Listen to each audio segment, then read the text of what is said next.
Hello, Peter. Hey, George. How are you, Peter? Had an excellent crosstalk. Oh, good. Who was on? I had Dave Kovalik on. He was on Tucker. Yeah, I saw. Yes. Yeah. Okay. And Paul Robinson and Dmitry Suslov. So it was an excellent program. Excellent. Richard, can you hear me? I can, gentlemen. How are you? How are you, Richard? You feeling better? I am indeed. I am indeed a lot better. And I was actually feeling better later that day. I think, you know, it was either a bug or like, you know, I was working and not sleeping and like a lot of people do that. I do that all the time, but you know, once in a while, everybody crashes. Yep. Laura thought it was a bug. I think I was just exhausted. I don't know. You know, and then when you're really, really tired, something is able to get you that wouldn't if you would have slept and like taken care of yourself. But even by later in the day, I finally, when I was able to nod off for a little bit, I nodded off for maybe an hour and a half, and I woke up and I was already feeling better. And I'm like, all right, you know, but I'm glad we're able to make this up. We work, okay? Liberals, they just take wellness things, whatever that, you know, I don't understand that whole language thing. What are they talking about? You know, take care of yourself. What is this wellness? I'm taking a wellness day. No, you're being lazy. That's so true. That is so true, though. It really is, because you know, nonstop, go. So is everybody I know. So is everyone, and sometimes a lot of people I know are worse than me. They're on a plane every 2 days. You know, That's a hard one. I don't know how people can cope with that, because you know you're always constipated when you're on a plane. So I don't know how people can just live on with this permanent constipation.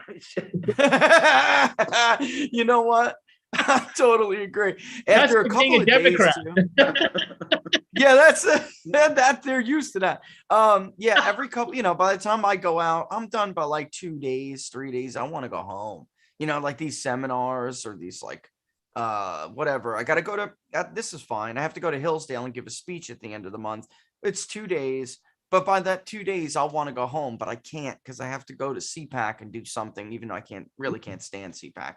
And I don't know, with what they did to Anthony Sabatini, I may rethink it, frankly, because if this is just the way it's going to be, whoever gives Matt Schlapp the most money, you know, gets the endorsements, then, you know, stick it. There's no point for me to even go. Right. But we'll see. I don't know, but I'm going to have to go from, you know, here to Naples, from Naples to where's that CPAC, Laura? Orlando, and that'll be another day or two. By that kind of a trip, I am finished and so ready to be home. Well, what is the talk about the next CPAC is going to be in Budapest? Have you heard anything about that? I didn't. But you know, I read this somewhere, and I thought that doesn't make any sense. But I think I've read this in 2 different places. The CPAC in Budapest. I don't understand. Maybe it's a separate one, separate Budapest. Maybe, yeah. I don't know. It just seems very strange. Well, I mean, George, you'll be the headliner, right? Of course, naturally. That's it, George. It's your CPAC debut, buddy. Exactly. When you think about it, CPAC goes to George. George doesn't go to CPAC. That's right. Yeah. All right. You know. All right. Now that you're here, all right, I'll show up. You know. But otherwise, you know, forget it. You know, that's funny stuff. That's right. If they don't cut it, they're gonna end up. I'll tell you what. If they don't cut it out, they're gonna end up hurting for speakers. I had high hopes Matt Schlapp would do better than Al for many years when he just kind of let the ACU just kind of let it flounder and become a joke. But I don't know if you saw it, but this thing with Matt Schlapp and you know getting money for communication consultant fees. And then that person ends up with the ACU and the CPAC endorsement. That smells like crap. This smells so bad to me. But, you know, Peter, this goes back to what you say all the time. What difference is it really going to make? Unfortunately, this party has to be purged of the people. Like even, you know, it has to be purged. Otherwise, it will never make a difference. But I don't want to get into good material for all, you know. Exactly. So are we ready? Can we start? Let's do it. All right. Let's do it. Hello and welcome to The Gaggle, where we challenge and, if necessary, destroy media narratives. I'm George Samueli. With me today, of course, is co-founder of The Gaggle, Peter Lavelle, host also of RT's talk show, Crosstalk. And we have our regular guest, outstanding pollster, Richard Baris, for another one of our regular conversations about the state of American politics. So I've got a few notions. I'm going to throw it out there. You probably have some ideas of your own, Richard, that you want to talk about. I mean, since we last spoke, we've obviously had the Supreme Court vacancy that has come up. Biden has vowed to nominate a Black woman. Don't know who that's going to be yet. So that's one thing. We don't know, at the moment whether the votes are there. Then the second thing is that the Democrats are absolutely desperate not to run against Trump for a third time. And now they're doing everything they can to find some way in which they can avoid it. We have this thing with Madison Cawthorn down in North Carolina. And, this is obviously a step in the direction of trying to unseat as many Republicans as possible on the phony baloney charge that they were involved in insurrection. And of course, that's a way of keeping Trump off the ballot in various states. And then, of course, we have the Ukraine crisis, which obviously the Biden administration is trying to whip up into some, national emergency. And then Biden is this leader of the nation facing the national emergency. As far as I can see, that isn't working. The American people are just aren't buying that. They don't see this emergency, and they don't think much of Biden's leadership. But who knows if what might happen if guns start firing. Anyway, that's just a few thoughts out there. What's on your mind, Richard? Yeah, I mean, almost all of that we polled in the latest poll, which is pretty interesting. We try to do that, guys, we try to keep up. So when these things happen, if you've been doing this for so long, as I have, you can kind of foresee what's going to happen. You guys were all over Ukraine. I knew it was coming. I was listening to you guys on this, and we knew it was almost that time. So we did throw it in the poll right as they were gearing up. And then a slew of other stuff, Biden v. Trump again. They are desperate. And I did tell people before the holidays to, be cautious of the polling, because there will still be, at the end of the day, the few of us who get it right, and the rest of them will pivot and start to show crazy stuff again. All right, Biden's approval going higher. We have him at 39%. Biden doing better against Trump. We have him getting killed. I mean, it's not even a close race. Trump has a 10-point lead in the suburbs. It's over. He's winning white working class 61-22. That is over in the Electoral College. That's not even a competitive race. I mean, that is a landslide, which, by the way, we did not have going into 2020. And the Supreme Court was the one thing that we didn't get on that poll, because it happened just after we constructed it.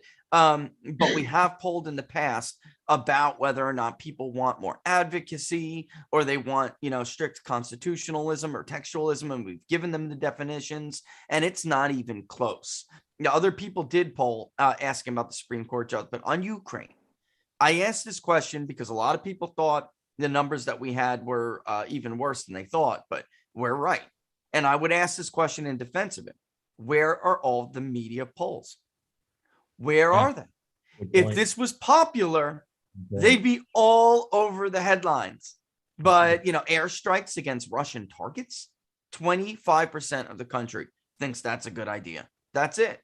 And 60 plus say no. So, this is a good deal of undecideds, because something I find funny, guys, is normally it is nothing new for a failing U.S. president to start a war or some kind of a military action, which they'll call military, to try to beef up their numbers or distract away from the problems they're having at home. But what is different is that this man isn't doing anything to sell this conflict. George W. Bush at least lied about babies in incubators. I mean, Herbert Walker Bush. At least he put his friends up to that lie. At least Lyndon Johnson told the Gulf of Tonkin lie. At least Woodrow Wilson told the Lusitania lie. At least George W. Bush told the WMD lie. This guy doesn't even have anything. Although it looks like he did order an operation that ended up with the death of women and children again in Syria. So you just, I mean, it's something, we're in completely new territory because a president with numbers like this getting killed against his, potential, primary potential opponent, and then his party getting killed on the generic ballot, you would think they would just, normally in normal times, they would just say, I'm done.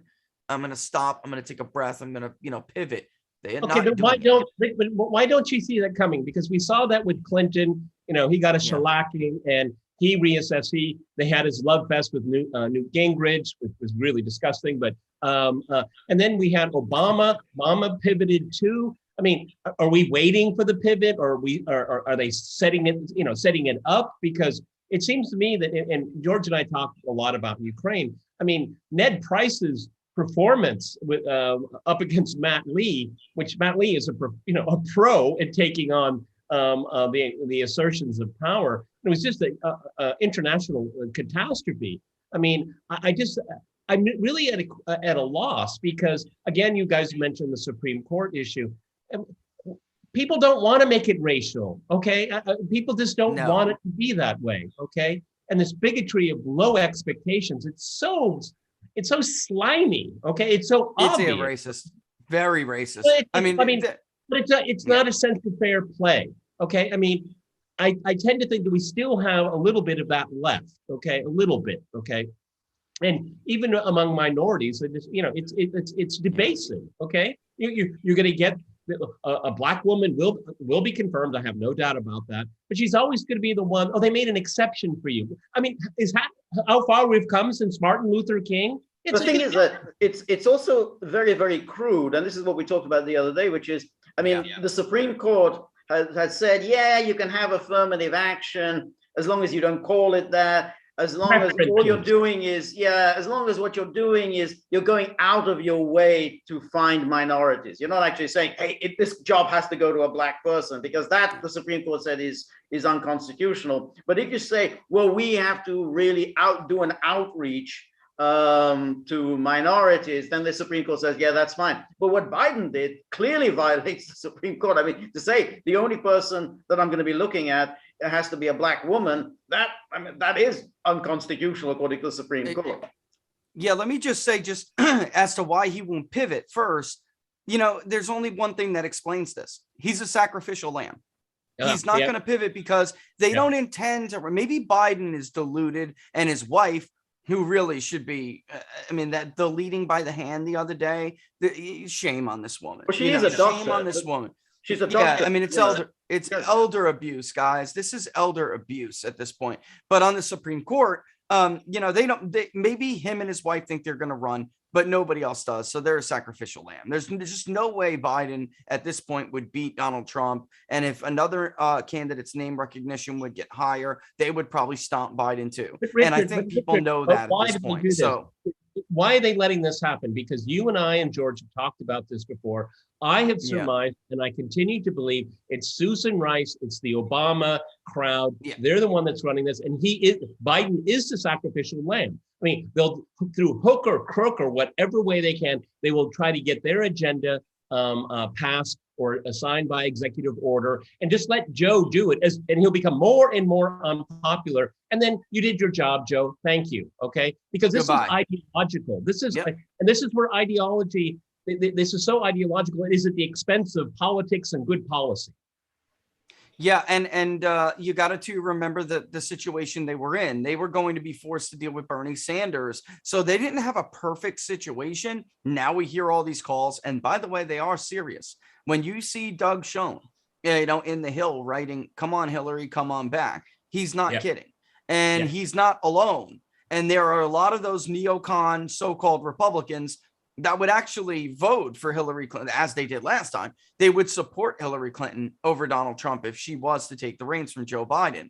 It's someone people know, they don't like them, but now Biden is getting to the point where he's almost as unlikable as Hillary is now. So it really, or was, so it really doesn't matter. There's something I want to say in the Supreme Court, though, because a lot of people are tiptoeing around this.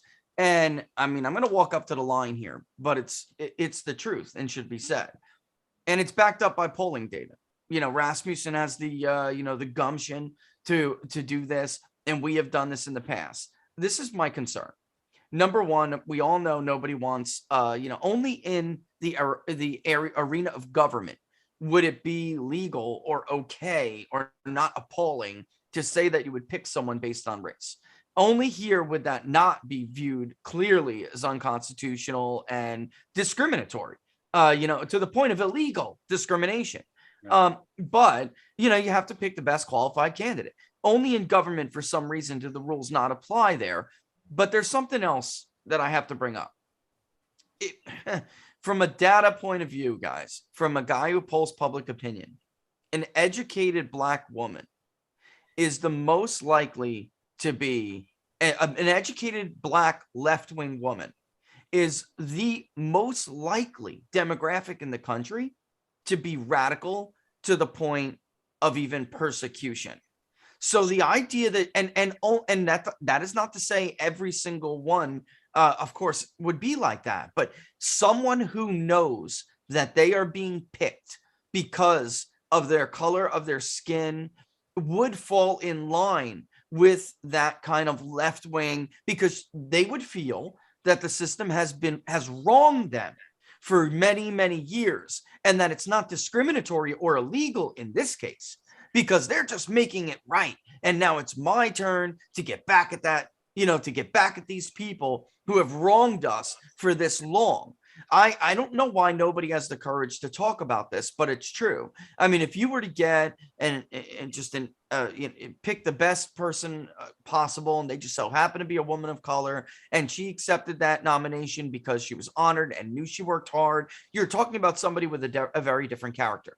If you're talking about somebody who thinks they deserve that chair because of their color of their skin, because this is a racist country who has wronged them for all of these years, then mark my words, ladies and gentlemen, you will get the most radical group among us in this society. You will. They are by far the least tolerant, but I mean, and it's just the way it goes. I'm sorry. It's just true. Well, and by the way, Rasmussen, Pew Research, people have polled this and asked about, number one, toleration of views, but also about who others thought were the least tolerant of views. And what are we just supposed to do? Nothing with that information because we're too scared to talk about it? Because that's exactly what George pointed out to me, is that it will be very, very difficult for Republicans not to confirm her. Okay, it will be very, very difficult because they'll be very cowardice, and they'll just say, "I don't want to go there. I don't want to die on that hill." The usual nonsense that we hear from these zeros. Okay, right. Because you should talk about competence. That's the only thing you should talk about is competence and nothing else. Okay, and Clarence Thomas, right?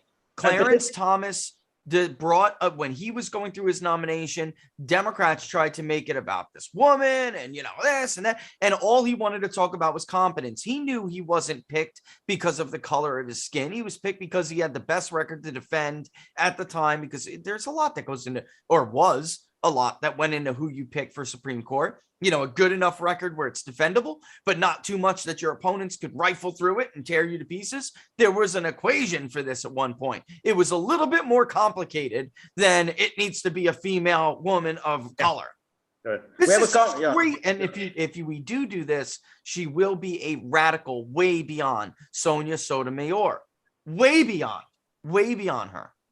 And Sotomayor, incidentally, is very radical and is explicitly in favor of quota hiring. I mean, I wouldn't even say affirmative action, because she doesn't hold to that kind of sophisticated Supreme Court view. I mean, she just thinks, hey, I'm a wise Latina. Isn't that what she called herself? A wise Latina. Yes. And I should be here because of the experiences of being a Latina in America. But anyway, we have a comment from a drearier spider who says that by Biden to diversity hire SCOTUS after diversity hiring VP, who polls below 30%.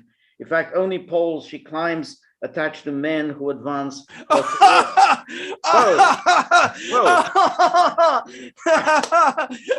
Sorry. Very good. Very good. I actually missed I think everyone knows the reference. Okay. Yeah. And I gotta, in response to that, I would say, I don't think Kamala's going to be it, but Even though they really are wondering what on earth to do with her, because she just didn't turn out to be what they had hoped she would be. But I don't think she's going to be it. I think they're going to pick somebody from academia that's going to be, really anti-colonialism. Folks, I spent years in this arena. I know what we're in for. They're going to find a legal scholar, has some kind of law, practicing under the belt, some kind of, judgeship.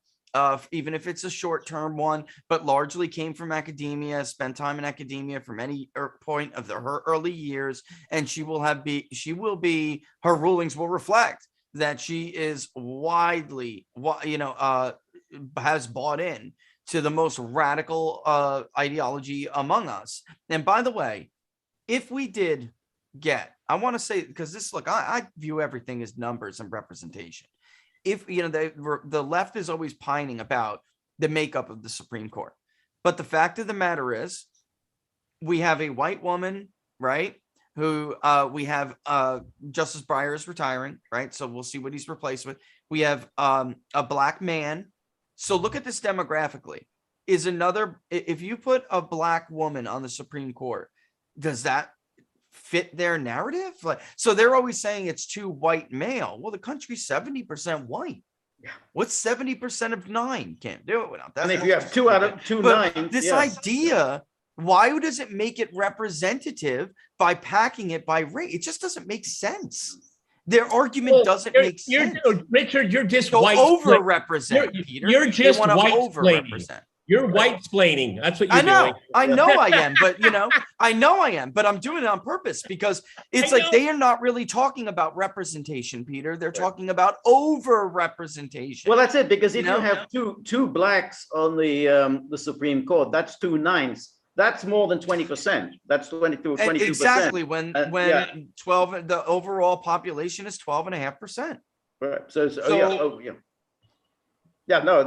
me. That's right. It just doesn't make any sense to me. It just doesn't.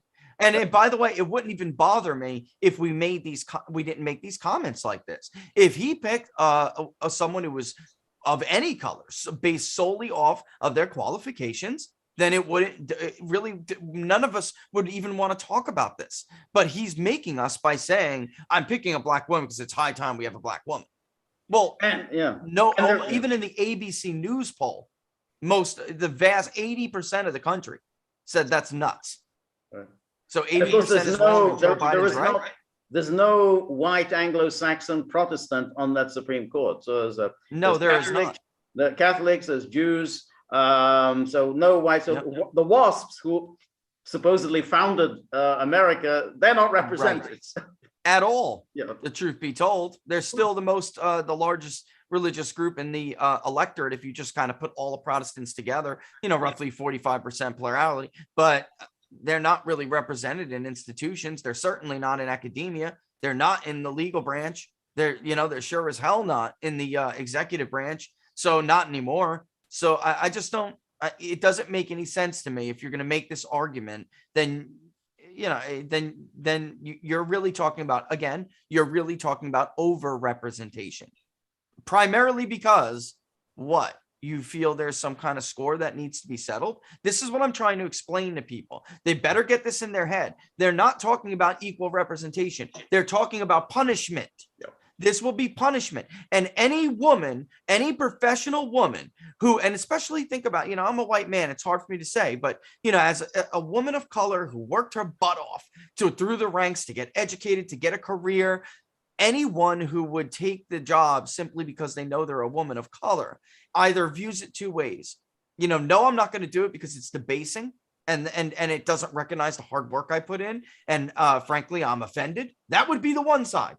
And then the other side would be, you know what? You're right. It's time to get even. That's it, ladies and gentlemen. That's it. I'm sorry. Somebody's got to say it. Everyone is too afraid to say it. So I'm saying we have to remind our viewers is that up until Clarence Thomas, and it was bipartisan. If a president puts somebody up and they're competent, they got it. Yep. That's right. Right. Well, I don't know. I mean, Robert Bork. I think it was. Bork was nothing if not competent. I mean, you can't get a more qualified candidate for the Supreme Court than Robert Bork. I mean, this guy, he had been on the DC Circuit Court of Appeals for years. He had written innumerable academic papers.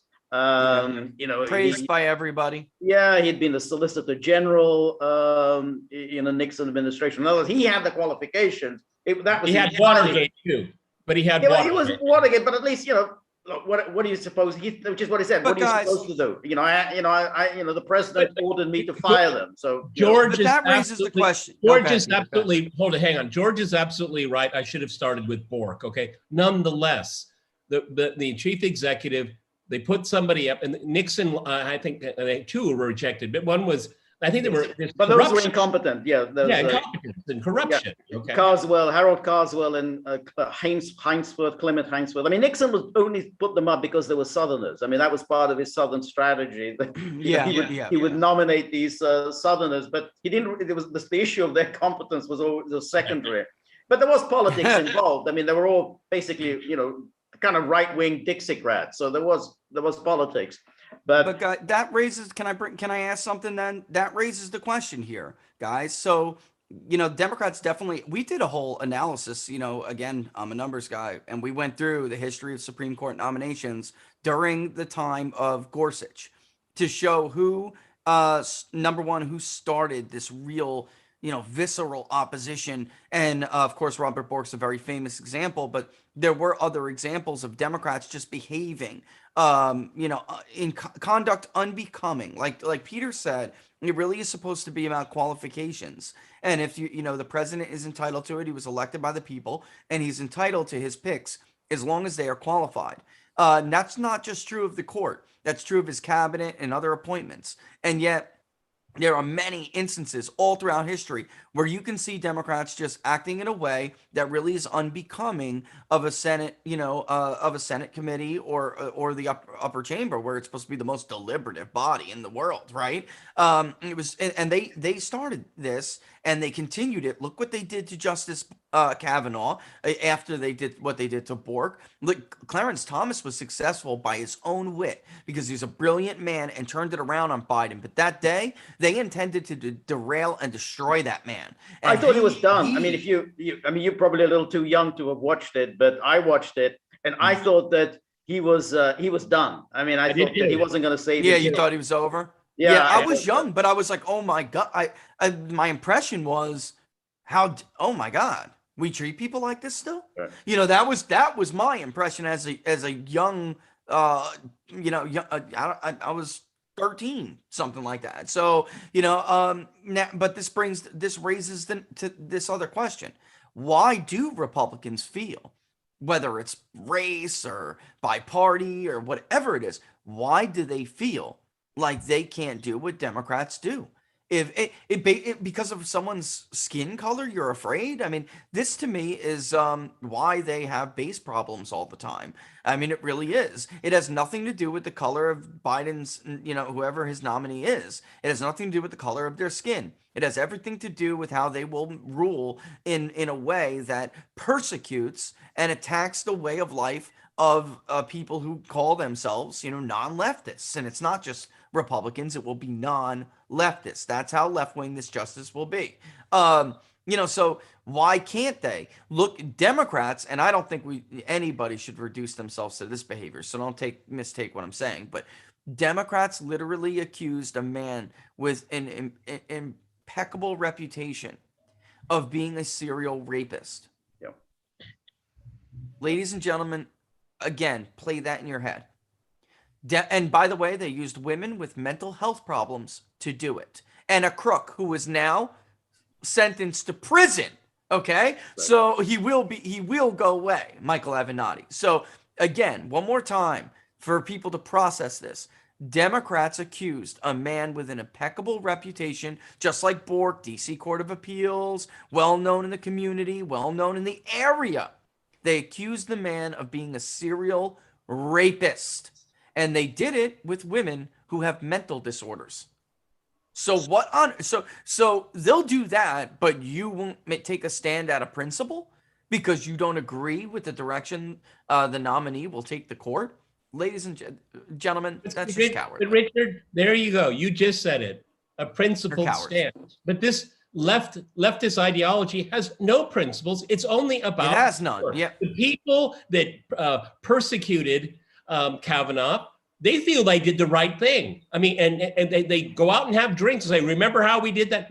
They're shameless. Yeah. I remember I had a crosstalk and I had conservative and liberals. And I remember I said, the liberal white woman said, it was very shameful and embarrassing what Kavanaugh had to say in front of the committee. And I went to the conservative, I said, that was one of the greatest public speeches in my lifetime. The way he fought back, because that's the only thing we have left. Start fighting back.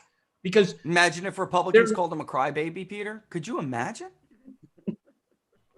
Could you imagine the outrage? Right. I didn't really like his performance. I thought he was kind of sniveling. I much preferred. He was hurt though, George. I know. No, I understand. I'm not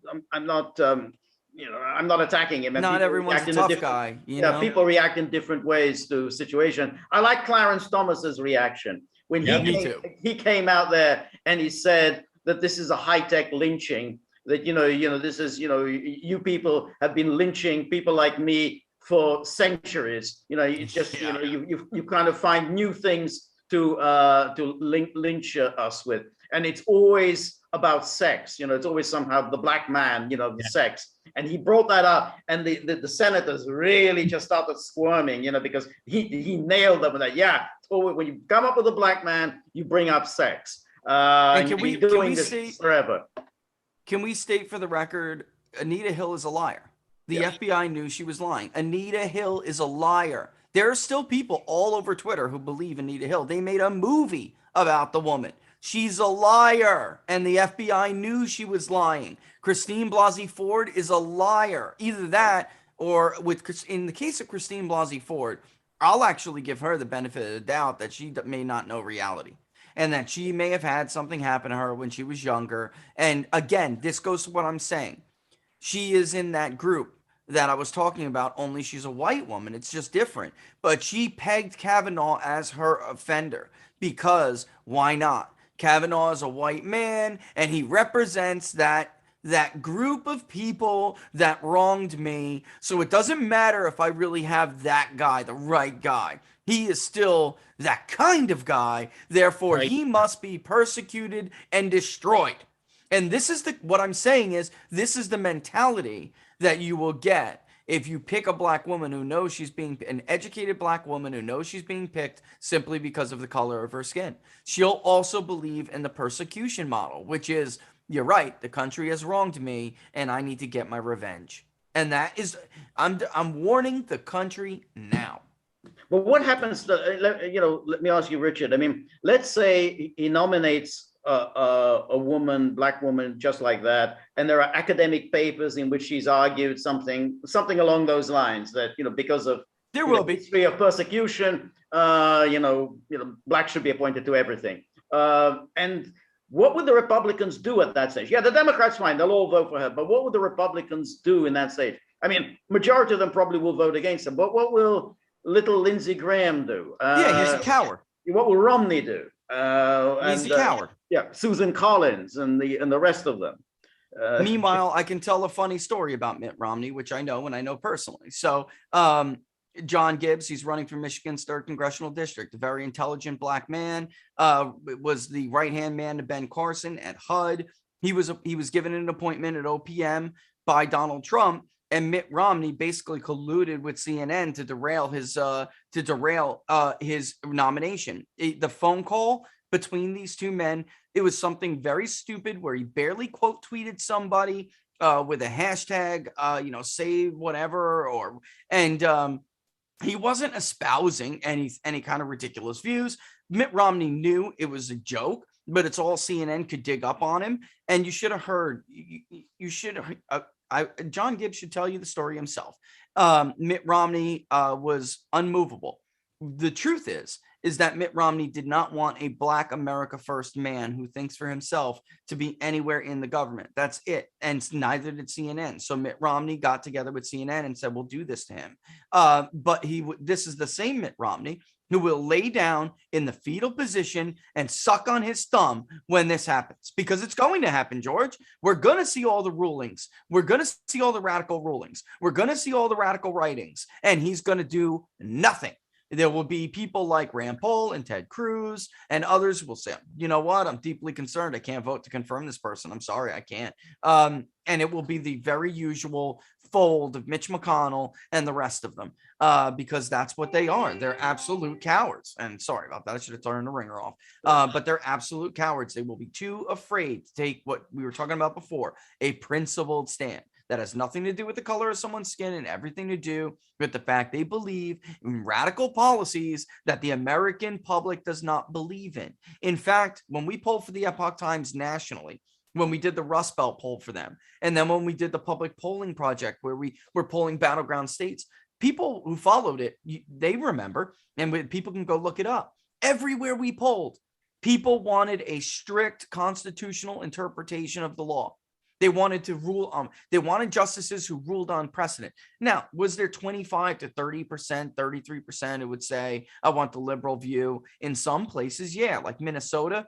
But basically across the country, that version of judicial activism is not supported. So it really comes down to that, guys. I mean, it really does. And Merrick Garland was supposed to be a moderate too. Look at him. God. I mean, now he just instituted the first American Gestapo. Yeah. Which is what they are. Yeah.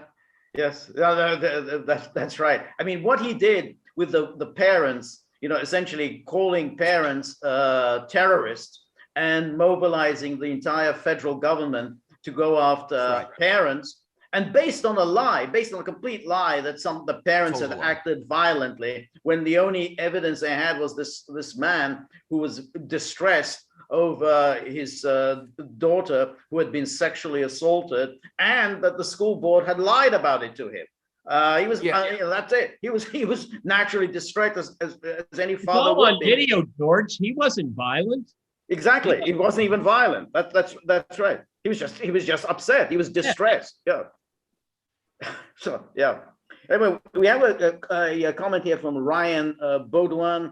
He says, nothing this guy, he's referring to Biden, does is popular. You can't name one positive. Not one agenda item for this administration has even 51% popularity. Nope, not at all.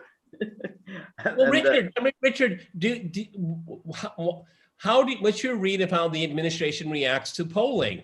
How does I mean, they don't seem to care. Or think worse than Donald Trump. They're so above everyone that we're so smart, people don't understand what we're doing. I mean, explain that to us. He was actually asked, a couple of weeks ago, and people should think back about when this happened with Donald Trump, and he would say, those are fake polls, and they would have like a complete and total meltdown over it. This is what Biden basically did the other day.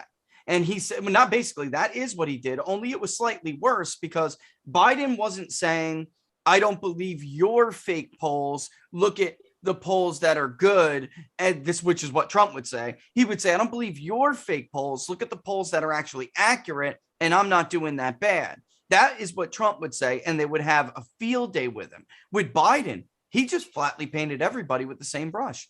I don't believe these polls. I mean, this is. Well, I think he said, I don't look at the polls anymore. I think that's what he said. Well, yeah, and Jen Psaki was like, basically saying we don't. Yeah, that's right. You're right. He says I'm not paying attention, and Jen Psaki was a little bit more. She elaborated and basically said, we have our own numbers, and she's cherry picking. But at least Trump was cherry picking with public polling, where you could look at other groups like Rasmussen and us and Trafalgar and Susquehanna and say, you know what, these races are close, or the approval rating's not that bad, as like their fake Washington Post poll or the New York Times poll. He's not even choosing to do this. He just wants to, I guess, guys, he really just wants to live They all do. They want to live right now in an alternate reality, because I got to go back to what we were saying earlier, which is really, they don't care. He's a sacrificial lamb, and they're operating under the assumption that he can't win re-election. He won't. He's too old to run. He's too feeble to run. And I gotta say, though, when it comes to the midterms, they didn't just sit back and do nothing. They had a two-pronged strategy, which I told people was coming, to try to limit the losses in the House. And as far as the one-prong redistricting, they're doing fabulous. Right. And in North Carolina, by the way, they just got a bunch of liberals to throw it out. So now, even though in North Carolina, so everybody understands what just happened here, the governor, Roy Cooper, and the Senate Democratic leader had rolled the dice to see if they could roll the dice, take their chances when it came to the budget. They were trying to get expanding Medicaid into the budget. The budget was like a year late. It was a total catastrophe. Eventually, because of public pressure and the generic ballot, the Democrats folded. The Democratic Senate leader called the governor and said, Roy, this is over. We're done. Republicans really stuck it to them and said, you also now, not only are you not going to agree, and not only are you going to agree to not expand Medicaid, but we're going to get these line items in our budget that you were fighting. Plus, you're not going to fight the redistricting map. And they said, okay, because Roy Cooper's really his back was up against the wall. He rolled the dice and he lost. And now they got the state court, which is going to be conservative next year, because Democrats know this too. They're killing. You basically have 2 seats and they're getting killed for those seats. So the court will change from majority Democrat to majority Republican, yet it's still majority Democrat. And basically here we are. And they threw out the map. So Republicans are doing horrible and have done horrible in redistricting. Pathetically, Yes. actually. Yes. Yeah. Steve Bannon has been doing a lot on that. I mean, what happened to my... I'm sorry, my photo's off. What happened here? I didn't even notice that. Oh, go ahead, George. Steve Bannon has been doing, but how terribly the Republicans have been doing. I mean, that it's absolute joke. They should be getting far bigger majorities as a result of the redistricting, but they're just not doing it. They're just not fighting in the way that the Democrats are fighting. I mean, even a place like Florida, they're not redistricting in the way that they should be. Yeah, it really is embarrassing. In Ohio, they did well, I guess you could say. In Texas, they're being sued. They have the Justice Department after them over it. It's outrageous. Yet Merrick Garland, like I said, the last moderate to be nominated by a Democrat to the Supreme Court. Okay. He thinks there's something wrong with the map in Texas at Joe Biden's direction. Let's be real here. But there's absolutely nothing wrong with Democrats splitting Portland, Oregon into 4 pieces to dilute the rest of the share of the vote in this across the state in the suburban and rural areas. There's nothing wrong with splitting Albuquerque again, because to dilute. By the way, in New Mexico, that district in 2020 swung 31 points. So you're telling me they didn't do that purely on political reasons and purpose? Get out of here. And again, they have chosen to make the argument completely about population when it is not. All right. The factors are different in different states, and they all have different rules and different, deviations that they have to adhere to. But again, Virginia is a perfect example. Sean Trendy at Real Clear Politics with these commissions, wrote up, and its entire justification was by cutting up, not giving the Shenandoah their own district, or at least majority district, is because of the population. But that does not take into account geographical differences and cultural. The idea is to be representative of different groups of people. That's the idea. If population was it, guys, then that's all these laws would talk about, is population. But it's not. And number 2, basically when it comes down to it, these commissions are unaccountable to anybody. And, you have one in California, Virginia, and they're growing in popularity. If voters don't like the maps that their legislatures drew, then guess what? 2 years, 4 years, they can get rid of them. And then 10 years from now, when there's a census, they can get a different map. There is no way to hold these commissions accountable for what they did. In California, They were way beyond the deadline, had drawn numerous iterations, and the very last one that they adopted, that iteration looked nothing like the prior iterations. Why? Because they just threw their hands up, opened the door to special interest groups. An LGBT group came in and basically drew the final map. And the only thing they shared in common was get rid of Devin Nunes. That's all these iterations had in common. And he was literally drawn out of the California map. So he had no choice but to go find a job. But, you know, it really is stunning that Republicans just sit back and take it, where you have really your own attorney generals who can sue. You have your own groups who can sue. And they're just not as aggressive as Democrats. And by the way, this is why Donald Trump and other conservatives and populists wanted immigration status to be included in the census. Because if you make it all about population and you do not ask about immigration status, so all those who are arguing about, you know, proportionality and fairness, is it fair for urban centers with high populations of illegal immigrants in their states to be diluting the resident vote in suburban and rural areas? So don't give me that population argument. It's a load of bunk. You're letting in, against the law, a bunch of people who don't belong here so they can offset when every time the suburbs go against you, because the suburb is a swing vote, guys. I mean, it just is, you know, so that they're intentionally trying to dilute that swing vote. So when it does swing, it limits the damage. And I have countless examples, you know, we could go over. Even Michigan was not great for Republicans. I just brought up John Gibbs. Michigan 3 was an R plus district. It's Biden. It's now a district Biden won by 8.8%. And Peter Mayer, that's what you got, Peter, for voting with them. You got drawn out. You got Peter Mayer from Michigan voted to impeach Donald Trump. That's why Gibbs is running to primary him. You know, even though he ran as a pro-Trump guy, you know, it's all. You know, it was also predictable, and yet they just sat on their hands. It's really unbelievable. It really shows is that they come out with all these what they think are great ideas that never poll more than 50%. But what they really spend their time and effort on is to structurally change the political and electoral process. That's right. What they spend, and they're very, very smart about it. They're really laser focused on it. Very good. Because they, you know, when you live in this ideological bubble, you've never met anyone that voted for Donald Trump, for example. You all think the same. Yeah, you have to conform. And then the only way that they can maintain and gain power, you know, pack the court, lower the voting age, letting the illegal immigrants vote. Okay. None of these things have to do with policy, do they? Right, but that's interesting. I mean, now look what they're doing with this, the Electoral Count Act. I mean, they're trying to revise that. That's what we were talking about yesterday. And, you know, having said,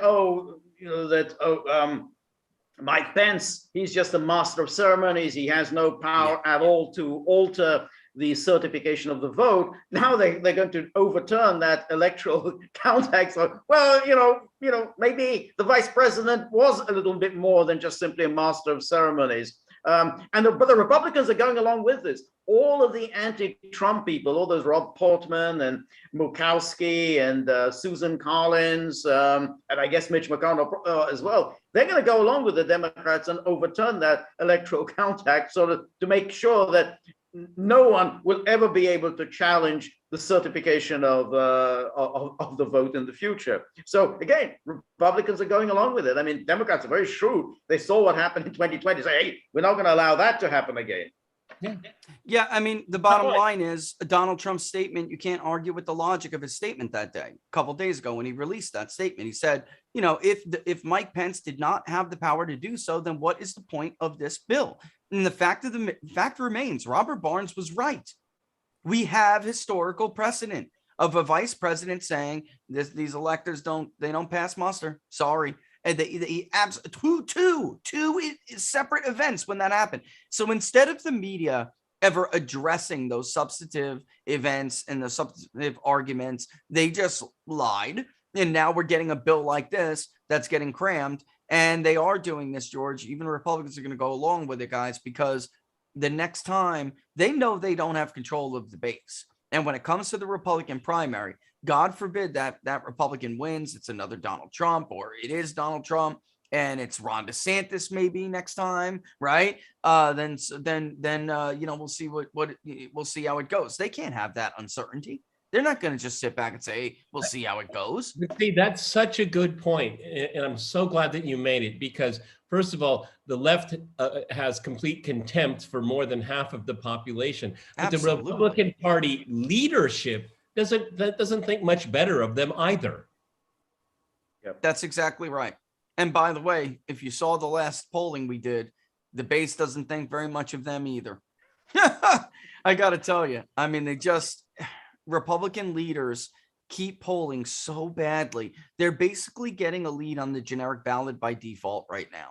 I could only imagine how much more solid the Republican lead would be if the face of the Republican Party in the upper chamber and even the lower chamber was somebody that they agreed with, was somebody that they saw was like one of them, represented them. And the fact of the matter is, not a hit on, I look, I'm sure Kevin McCarthy's a real nice guy, whatever, has nothing to do with the actual numbers, and the numbers are ugly. And you know what, I'll show you guys right now, because his uncertainty number came down this month again. And when we first started of the public polling project, it was about 33% who said they never heard of or had no opinion of Kevin McCarthy. We're now down to about 24%. It all went in unfavorable. It all went in unfavorable. I mean, 26% have a favorable opinion of him, while 48.6% have an unfavorable opinion of him. He's headed in the direction of Mitch McConnell, who, by the way, is at 60% unfavorable. And even though Nancy Pelosi has the highest very unfavorable, Mitch McConnell's unfavorable combined is the worst out of everybody. And he just doesn't care. Trump made some mistakes, let's be real. And backing people like Lindsey Graham and Mitch McConnell in their re-elections when he had every opportunity to take them out were both mistakes, among many others. And he should have learned that mistake with Paul Mitt Ryan. Romney as well. Mitt Romney, he supported him as well. After all the things that Mitt Romney had said about him in 2016, he still backed Romney in Utah. And the first thing Romney did as soon as he won the election is to trash Trump. I mean, that was it. It was his first act, because that was the only reason Romney wanted to get into the Senate, essentially to impeach Trump. I mean, that's all he ever really wanted to do. I mean, there was no reason for him, who's never been a legislator in his political career. He's always been an executive. The only reason he wanted to be in the Senate so he could impeach Trump, and he did. He impeached him twice. Yeah, I got to say too, when it comes, Trump was like from the business world, and he really thought, that he wanted people to like him, and he still does. But he never really got, I hope he has it now. Time will tell. But the reason why I would be hopeful is because I know what they had in store for a second term, which looked very different than Donald Trump's first term. And honestly, if he had gotten that second term, I think the base would have been a lot happier with the personnel changes he was going to make and some of the big moves he was going to make. And I don't want to blow the lid off of some of them, but entire agencies were being targeted for elimination. So that is the kind of wrecking ball that the people elected Donald Trump to take to DC, which he didn't do. He thought, I'll try to play nice. Immediately with Paul Ryan, he should have learned that lesson. Yeah. And, he didn't. And unfortunately, like George said, it really led him to support the very people who would fight for his demise. And look, Mitt Romney is a despicable human being. Despicable. He is a despicable man. Yes. I am so sick of this, superior morality kind of nonsense. No. All right. I think the way Obama painted him in 2012 was rather accurate.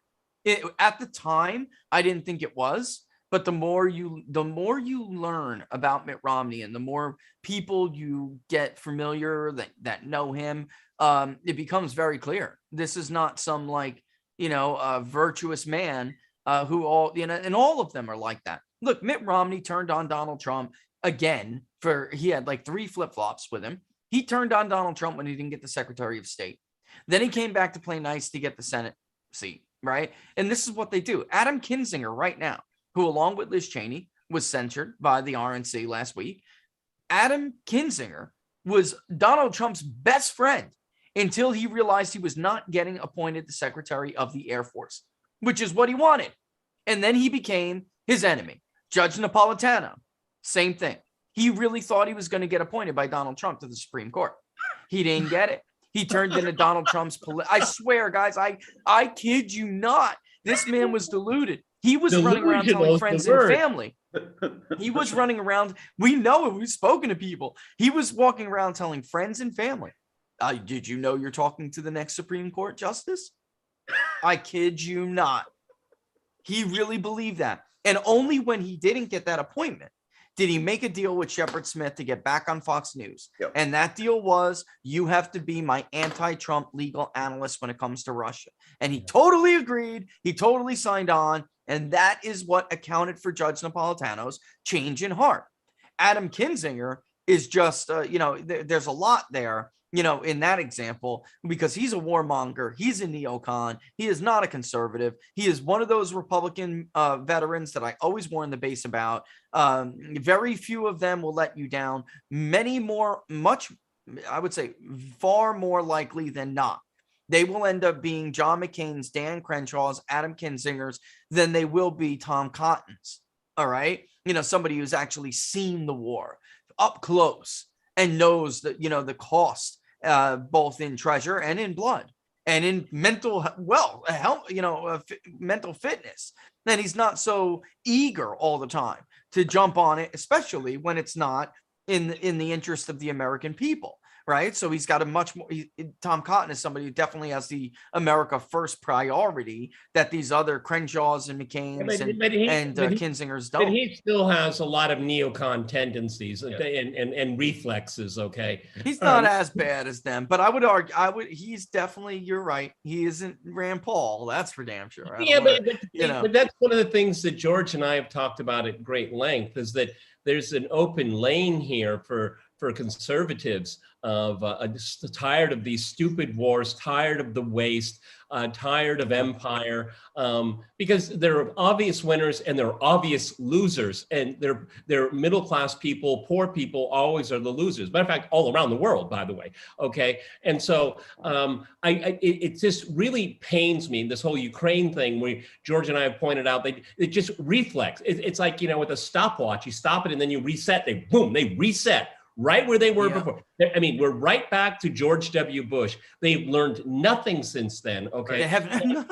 and they even though George and I are critical of many foreign policy moves that Trump made, Trump had the right instincts more times than not, I would say, when it came to foreign policy. Right, but that's why it's troubling that I didn't like. Go ahead, George. Yeah, but that's why it's a little troubling that Trump rushed to endorse Morgan Ortagus. Yeah. Now, Morgan Ortagus is the classic neocon, and she's a pillar of the foreign policy establishment. I mean, I think she served in the Bush administration, the Obama administration. Obviously, she was Mike Pompeo's spokesperson. So for him to rush out to endorse her, I mean, I don't know, you kind of wonder, well, I thought, you've turned the page on all of that, on all these interventionist wars. So I don't know what Trump thought he was doing by endorsing her. Over Robbie Starbuck. Yeah. Over Robbie Starbuck, a young, articulate, America First Cuban, I mean, what are you doing?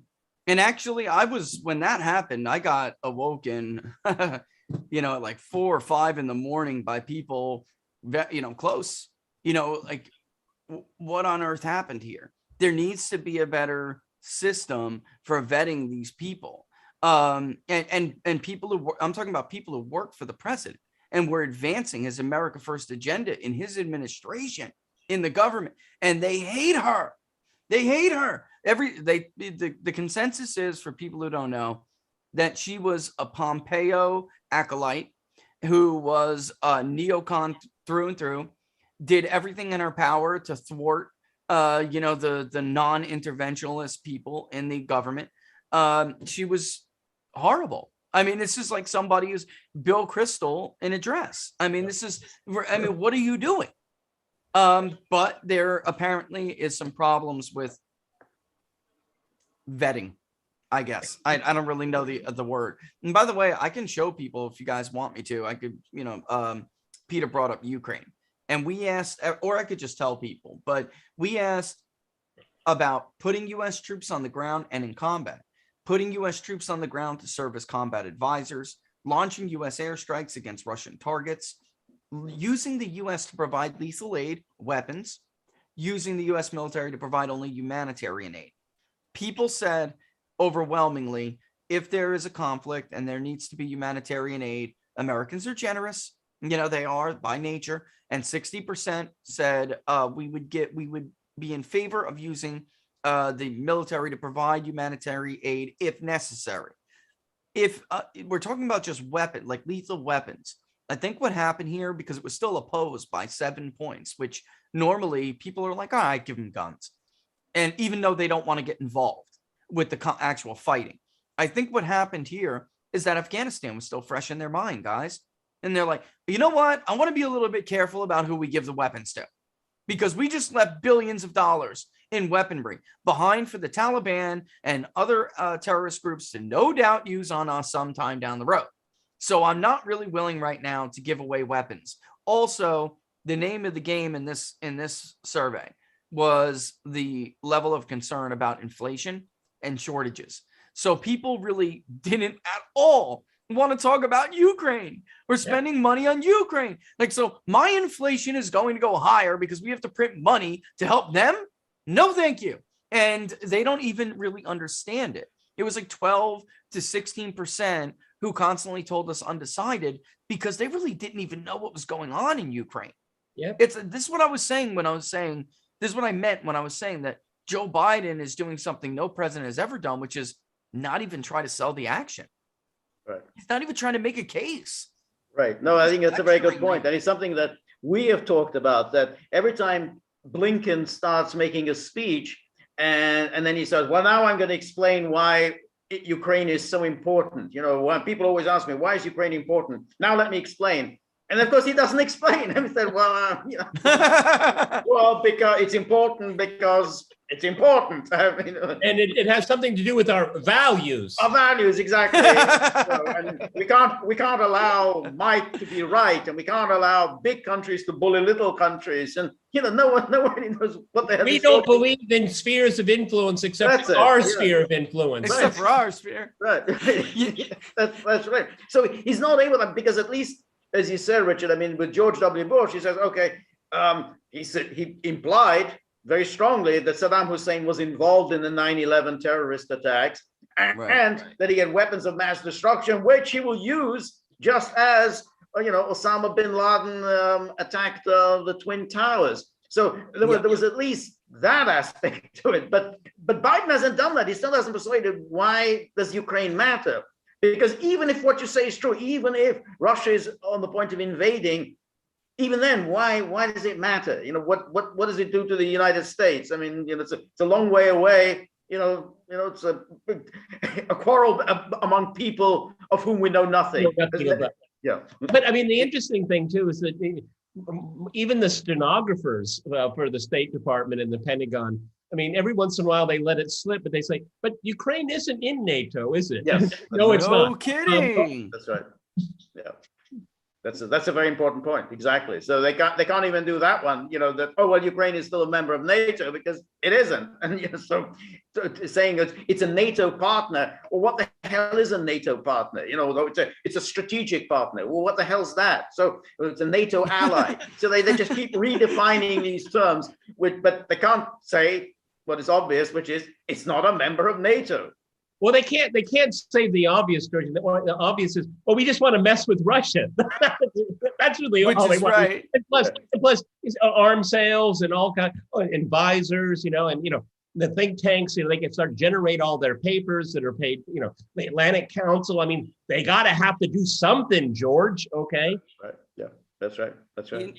Guys, have we ever had a conflict? Because we've all abandoned the Weinberger doctrine. Is it too much to ask for somebody to lay out in a coherent way what makes country A, or what in this case it's Ukraine, but Libya was another one down the, et cetera, et cetera. Is it too much to ask to tell us why country A is in the vital national security interest of the United States? And it really is a very basic premise that most people agreed on, 40 years ago, 50 years ago. Maybe you didn't agree with the argument people were making, but at least they tried to make it. And I'm a big fan of John Mearsheimer, big fan. Oh, yeah. And he is hilarious on this, but he's 100% correct. Peter, you were saying, well, it's a strategic partner. It's something to do with our values. He always had a field day with those arguments. It's never about that. Those are always, the idealism, the rhetoric of idealism being used to couch, the real interest, what it is that they're really doing. And that's the way U.S. leaders have made these cases for years. The case of Joe Biden, though, I don't know that we've ever had, and it's not just Joe Biden, it's a lot of people that he chose to surround himself in the government. I don't know that we have ever had since George W. Bush, maybe, where a military action personally benefits the president. I'm talking about his financial interests and his professional relationships. Outside of, Hillary Clinton did it in Libya. Sidney Blumenthal couldn't do business, and his friends couldn't do business in Libya because Gaddafi didn't let them. So, murdering him definitely allowed them to get into that. But I don't know another comparable example when there's such a direct tie from the president and his family to interests in that country. So when he was vice president, guys, he was pushing them to develop their energy sector with the money that we were giving them, taxpayers. Now and then his son gets on Burisma, the whole deal. We all know the story. And, he basically extorts, Petro Poroshenko to fire Viktor Shokin in order to allow those plans to go forward and to stop the investigation of Hunter. And now he's president, and he wants to start a conflict that basically, it seems to me that if Russia goes in there, then all of those investments could be in danger. And here he is trying to protect an investment. Like, this has nothing to do with vital national security interests. It has to do with the Biden family fortune. That's a very interesting point. I mean, I think I haven't heard anyone really make that very point. I don't know whether you have, Peter, that the Biden family is intimately involved in what is an international crisis. I mean, there've obviously been presidents who have used international crisis for their own personal benefit, like Bill Clinton in Yugoslavia after his impeachment. That's and true. The humiliation of the impeachment. Hey, now I can strut around as a leader on the world stage. But in this case, I mean, there's a long record of direct financial involvement of the Biden family in Ukraine, in this very anti-regime that took power in Ukraine in 2014. So let me ask you guys, what would happen, Peter, if, Russia did take at least eastern Ukraine? What would happen to how would that disrupt the plans that they made? Basically, if, Ukraine, just said, you know what? Let's let Putin handle this. Well, the interesting thing is that you have to think, I think in this case, we have to kind of think counterintuitively, and I'd be curious what George has to say. I mean, I believe that the administration, the Blinkens and the Jake Sullivans, they actually want Russia to take some kind of military action. And George and I think are in unison on this, is that in a very maniacal way, the political elite in Kiev, and I think in Washington and London as well, they've come to the conclusion, and the right conclusion, though they won't say it publicly, is that the Donbass is gone. So, I mean, if it's gone, why don't we get some profit from it, okay? And that's what that's why Zelensky for them is the big disappointment, because, what happened to the attaboy, you're going to do what we're supposed to do. Poroshenko tried it for us. You're the one that took his place, and you're the one that's supposed to do it. Because if the Donbass is attacked, Russia will react. That's public knowledge. Everybody knows that, okay? And that will create the line of contention. Okay, the Donbass will either become independent or it will somehow fall into Russia's hands. We can talk long about what those possibilities are. But so endangerment of investment. No, I think a lot of people would be rubbing their hands and say, hey, we have a long-term conflict with the Russians. Let's get into Ukraine now. Okay. I think it's the opposite. Okay. Yeah. Because you'll have the carpetbaggers and say, well, we're doing it for a worthy cause and we're going to asset strip this place for parts. Right. Okay. Which they've been doing for 8 years. Yeah. I think it'll be a big shot in the arm for NATO. It'll give a new raison d'etre for NATO. That's it. We got to fight the horrible Russians.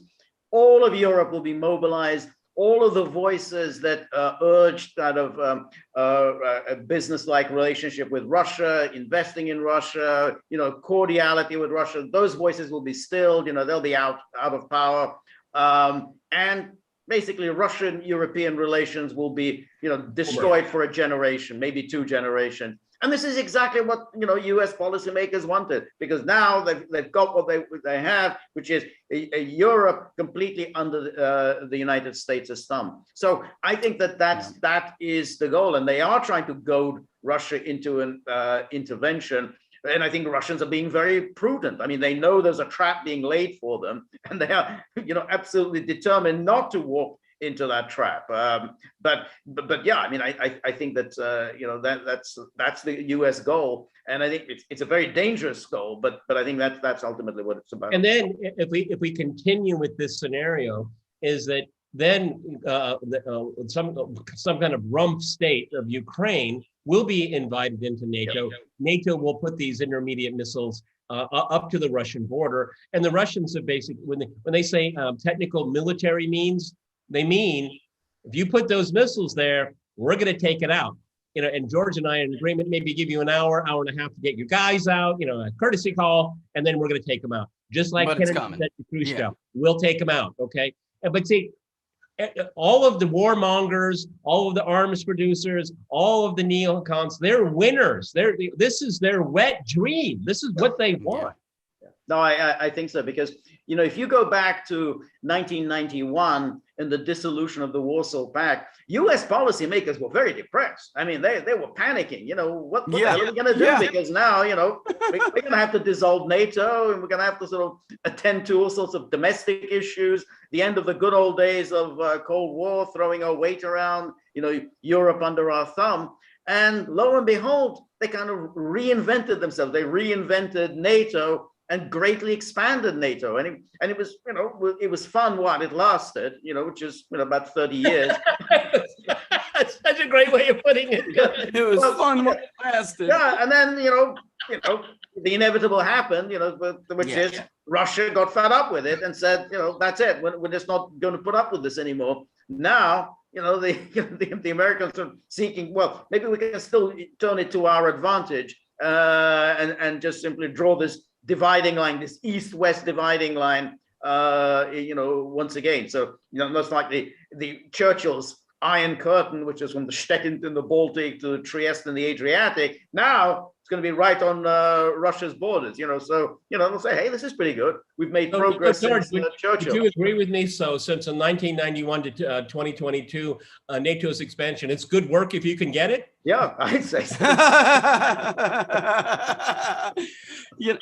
Though there's a lot of overlying interests you guys just laid out, that made all of the, these powers that be, really come together on this, because they all have, they have their central idea of what needed to happen in Eastern Europe, or what they wanted to happen. Some of it's political, some of it's economic, and this all puts it in the context that it was no coincidence that the hoax, was aimed at Russia.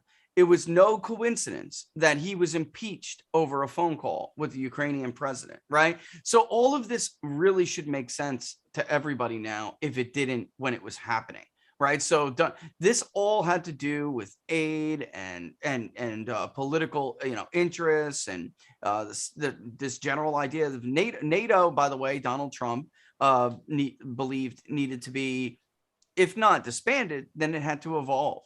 and had to Well, he turn into wanted to something that expand it. Read his. Read did. it. I think it was in the national interest. I don't think Trump wrote it himself. Obvious to me, 2 or 3 people wrote it, but basically that's the underlining message, and that's what sent off alarm bells in a Big huge time. way.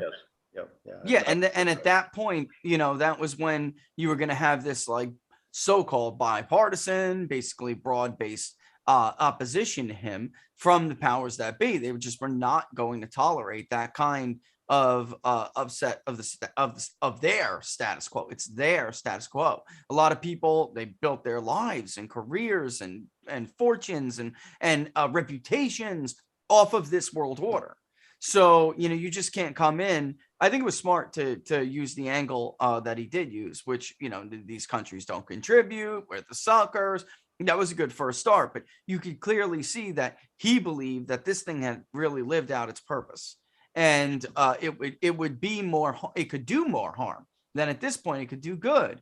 And that is textbook realism. And the funny thing about foreign policy, it's, normally the liberals and the establishments, and they have the most reverence for academic research and thought, but not in the area of foreign policy, where it is clearly dominated by realism. And yet here we finally had a president who was a realist, and he called it principled realism, right? Isn't that what he called it? That was his doctrine. They couldn't have it, guys. They could not have it. And any kind of realism would tell you, that NATO is a balancing coalition, and it was used to balance against the Warsaw Pact. And that the Warsaw Pact gone, there is no point for it, and it could just be a provocateur and also a resource drainer. And for that purpose, to just, you can always put together another balancing coalition when you need one, but there's no point to keep a standing balancing coalition to provoke another hegemonic superpower. It just doesn't. It's stupid. It's dumb.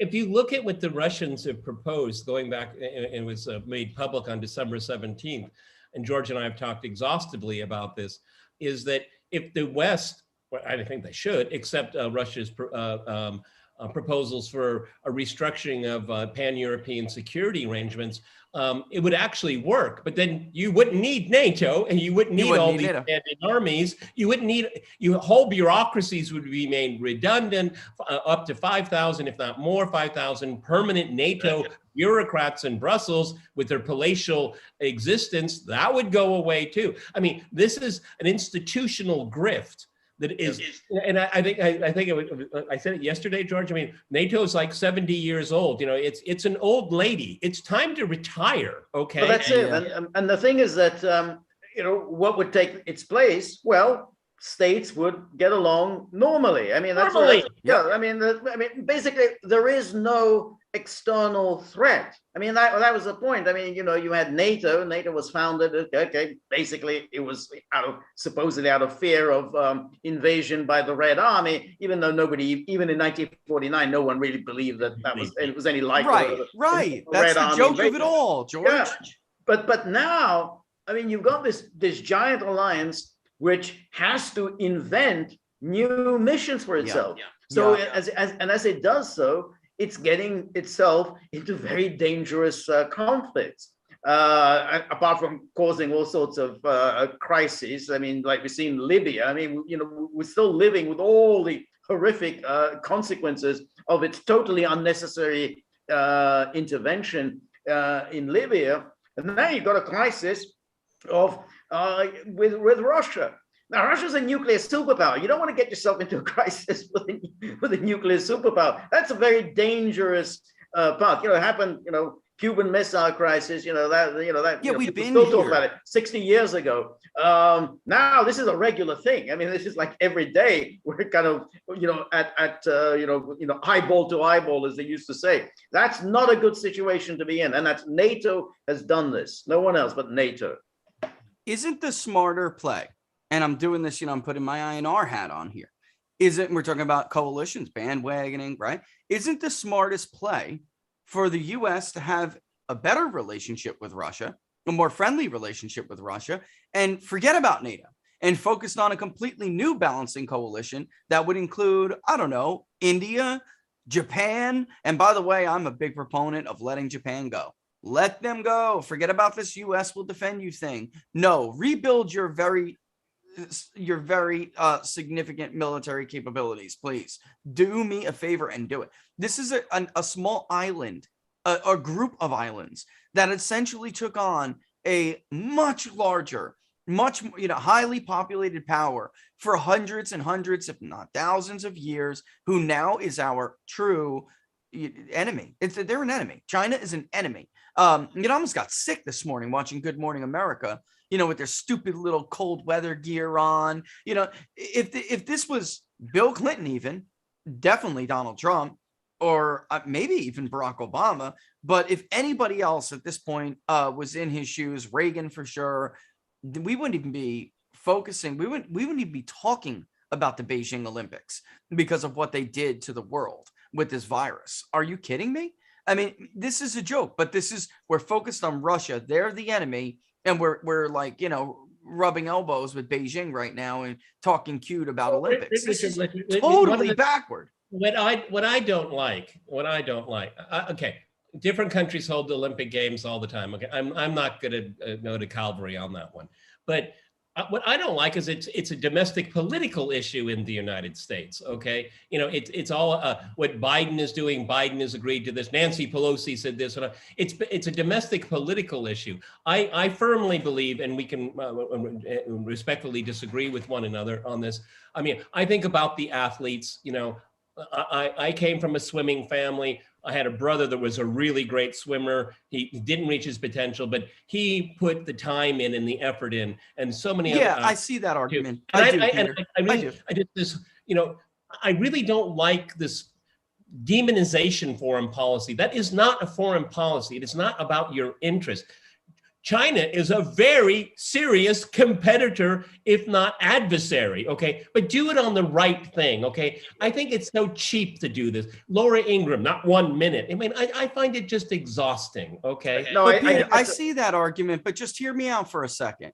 So at home, we can rob high school football players because of some kind of danger over a virus.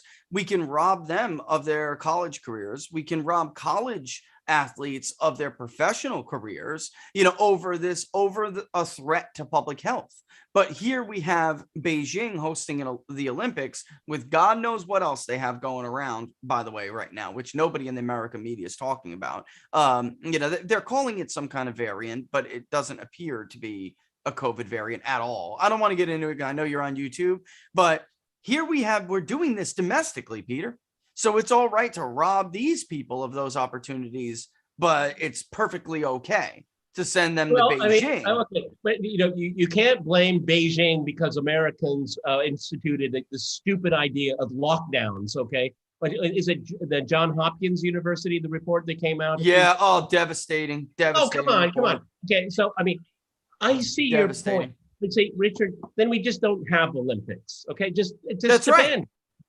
That's what, what I wouldn't help them in the least. I just can't see Ronald Reagan agreeing, with the principle of like, and then again, it's not so much even that how it's being held, Peter. It's how it's being lauded. Like how it's being. I'm sure you guys don't watch Good Morning America. I don't watch mine either. I accidentally when I seriously, what happened when I was drinking my coffee? We accidentally rubbed against the remote. And I'm serious, we were watching something else, rubbed against the remote, and there it clicked to Good Morning America, and we're like, look at these imbeciles. They're sitting on the couch, they got their cold weather gear on, they're ready to go up the ski slope or something. Totally ridiculous. And they're perfectly okay with that, but they don't see what in that Johns Hopkins study was devastating, completely devastating to the Fauci and lockdown crowd. And they pushed that. I don't know if you saw it. It was in the Washington Post. And here I wanted to actually bring it up because it's like, you're not supposed to say anything because this poor woman lost her friend. So we're supposed to all feel bad for her losing her friend. Margaret Sullivan at the Washington Post. She pens an op-ed.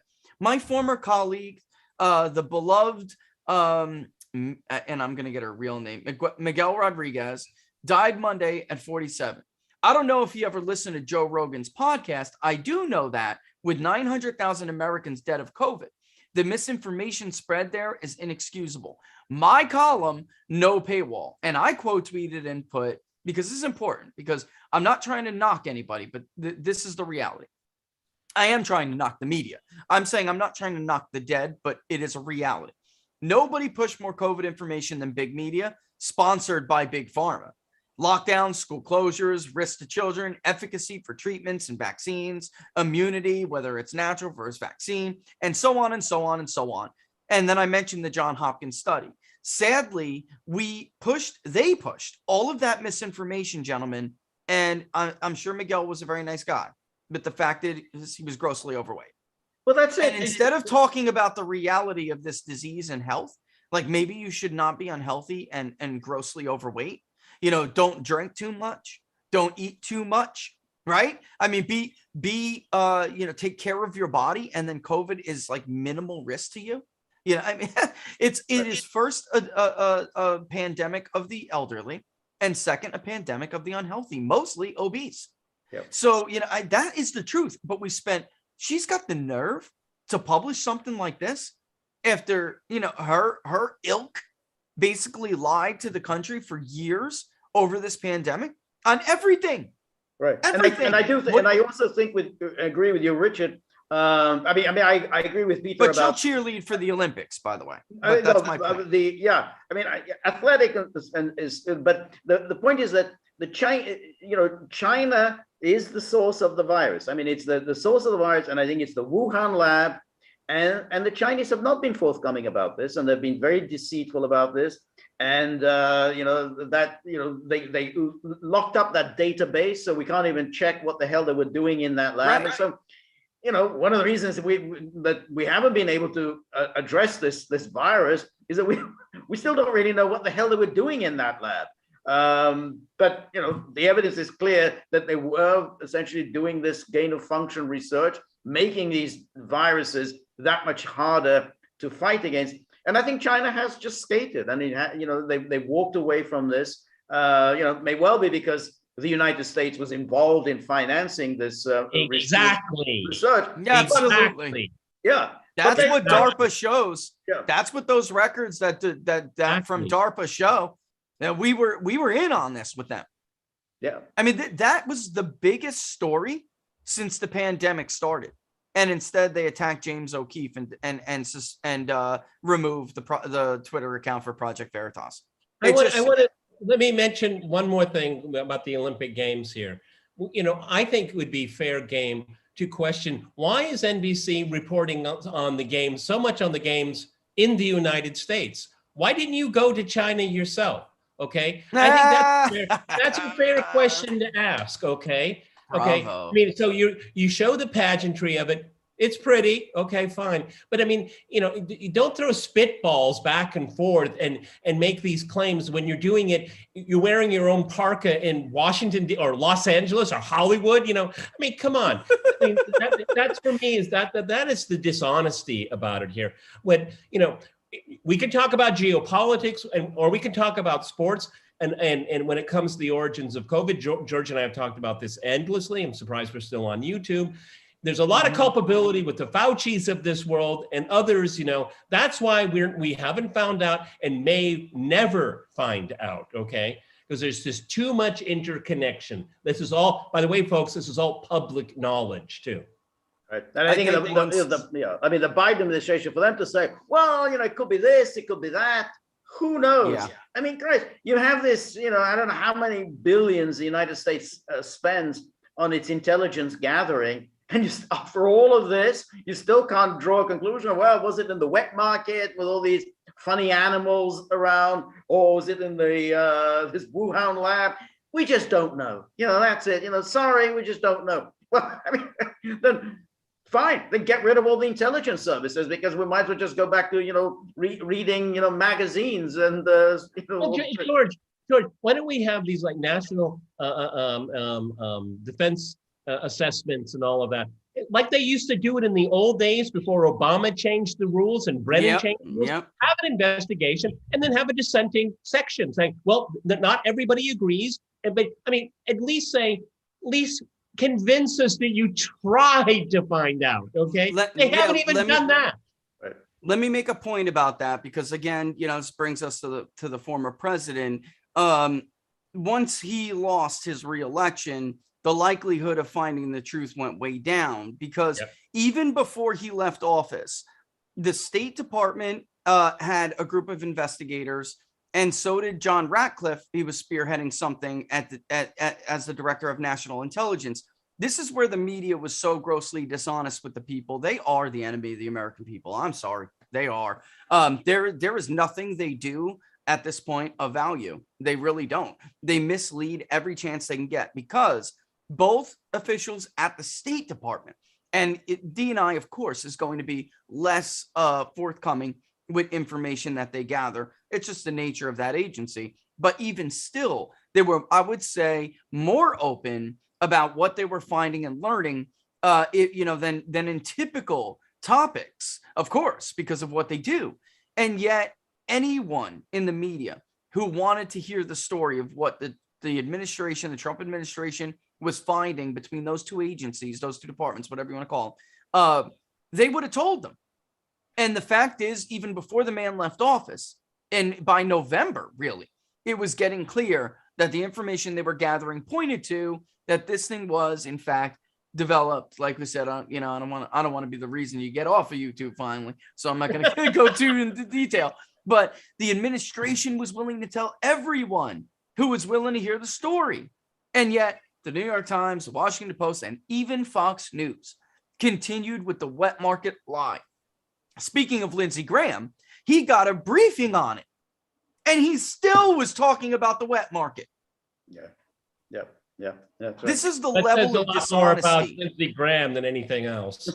Yeah, this is the level of dishonesty and deception, though, that the American people are dealing with when it comes to their media and their political leaders, because it's very difficult to even get the truth, even when you have a president and an administration willing to try to get to it. They were using that old method that Peter just brought up. You know what?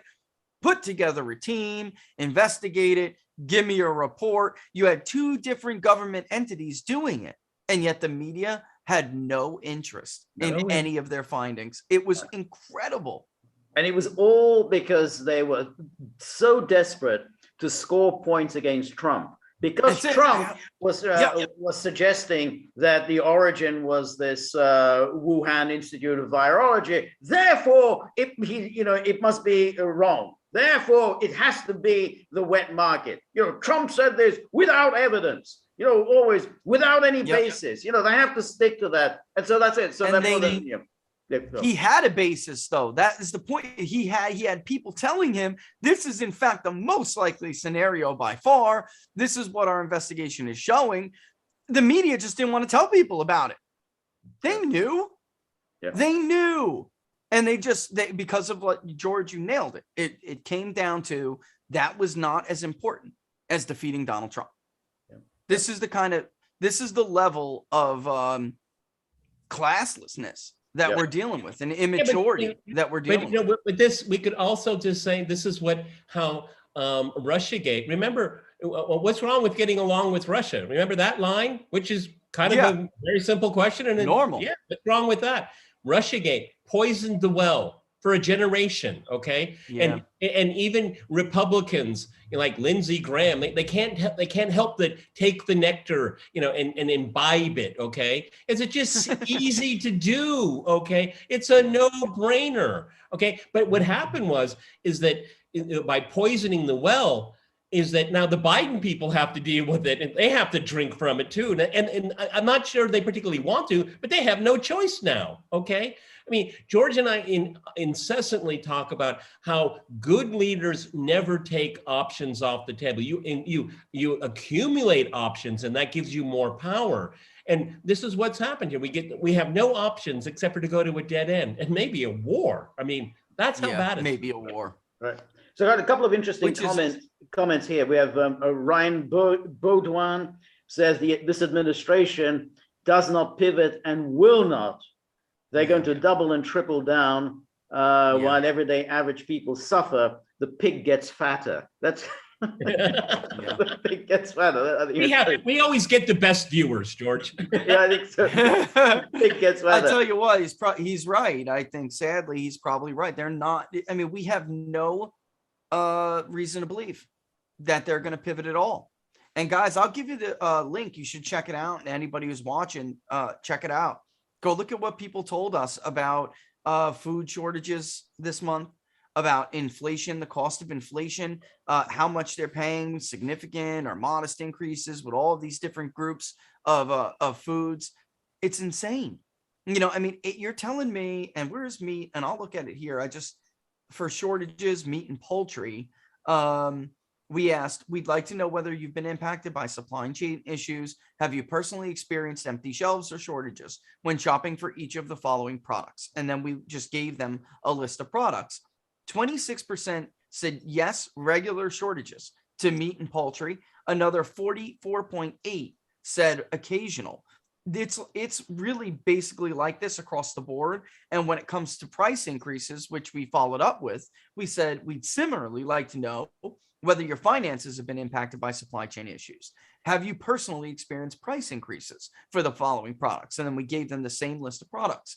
For meat and poultry, 52% said yes, significant increases, and another 31.5% said modest increases. Ladies and gentlemen, that's over 80% of the country are telling us that they are paying more, including a majority who say they're paying a lot more, which probably, speaking of inflation, is why the registered voter economic confidence index that we do, the expectations for total family income is the inflation related indicator that cratered this month.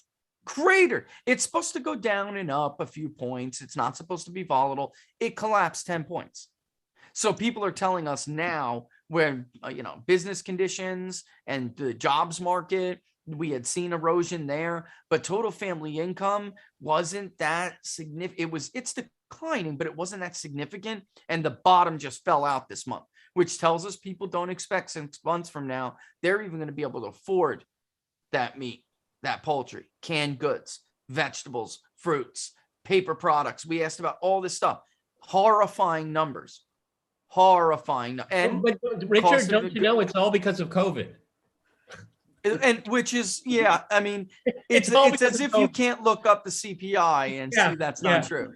I mean, one of the things that I find really interesting, we had the Johns Hopkins report. We've had a lot of other things come out from people that have sterling reputations, even though I'll media put it in your YouTube, by the way. And what happens is that the administration and the Democratic Party are getting further and further behind on what is actually knowable and is uncontestable. I find it extraordinary, the chasm between the two. I mean, I'm perfectly willing to admit, and people can disagree with me. In the very, very beginning days, no one knew what was going on, and there was a lot of scrambling. I forgive people for doing that. But the longer we were going through this, and the more we know, I mean, this is just an abomination of ruling. Yeah. I mean, they're ruling against what is knowable and what is easily defined as the wrong direction and wrong policy decisions.